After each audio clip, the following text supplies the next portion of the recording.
You ask Tiger to solve. This deals with linear equations with one unknown. The final result is x equals 2. Let's solve it step by step. Group all x terms on the left side of the equation. Subtract 9x from both sides. Simplify the arithmetic. Group like terms.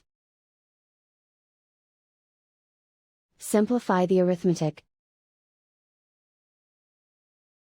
Isolate the x. Divide both sides by -6. Cancel out the negatives. Simplify the fraction.